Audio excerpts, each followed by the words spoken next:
na sinasabi, no, wag na tayong makinig kay Claire Castro at sa pinsan niya na si Franz Castro dahil nga ang kanilang pamilya ay pamilya ng garbage in, garbage out.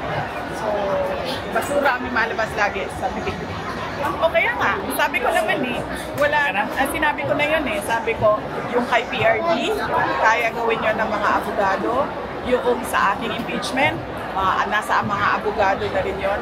At malamang, yung kaso ni Congressman Pulong Duterte ay nasa mga abogado na rin yun.